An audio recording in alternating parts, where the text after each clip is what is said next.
Hello viewers, Siragadikka ஆசை new promo. தேவையில்லாத முத்து வந்து அந்த டிராஃபிக் போலீஸ்கிட்ட வந்து பிரச்சனை பண்ணிக்கிட்டு இருக்காங்க. அதாவது அவங்க ஹெல்மெட் போடல, ஒழுங்காக வந்து வண்டி ஓரமாக நிப்பாட்டல, அப்புறம் அப்படின்னு சொல்லிட்டு சில வீடியோஸோட எடுத்துகிட்டு கம்ப்ளைண்ட் கொடுக்குறாங்க.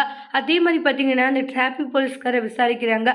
ஒரு டிராஃபிக் போலீஸாக இருந்துட்டு நீ பண்ணது தப்பு. ஏன்னா வர்றவங்க எல்லாருமே நீ சொல்கிறல, நீ ஒரு ஒழுங்காக இருந்திருக்கியா, ஹெல்மெட் போட்டிருக்கியா, ஹெல்மெட்டும் போடல, வண்டியை ஓரமாக நிப்பாட்டல, வண்டியில் போகும்போது ஃபோன் பேசிட்டு போயிருக்க, இவ்வளோ மிஸ்டேக் நீ பண்ணியிருக்க அப்படின்ட்டுலாம் சொல்லிட்டு மேல் இடத்துலேருந்து பார்த்தீங்கன்னா கண்டிக்கிறாங்க. இல்லை சார், அது வந்து இந்த வேலையிலேருந்தே நான் உன்னை எடுத்துடுறேன் அப்படின்ற மாதிரி சொல்லுவாங்க.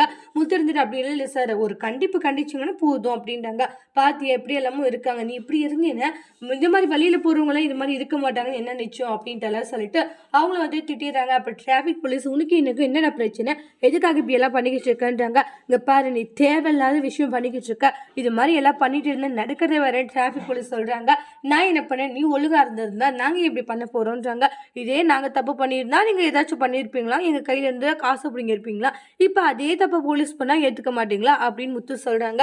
இப்படி திட்டுவாங்க, மனசுக்கு குழுன்னு இருக்குன்ட்டு போகிறாங்க. அப்போ டிராஃபிக் போலீஸுக்கு பயங்கர கோவம் வருது. இவனை சும்மா விடக்கூடாது, இவன் யார், இவன் இந்த அளவுக்கு நம்மளை பண்ணிக்கிட்டு இருக்கான்ட்டு அந்த டிராஃபிக் போலீஸ் செம டென்ஷனில் இருக்காங்க. அதோட இந்த பிரமவே முடிச்சிருக்காங்க. தேங்க்யூ.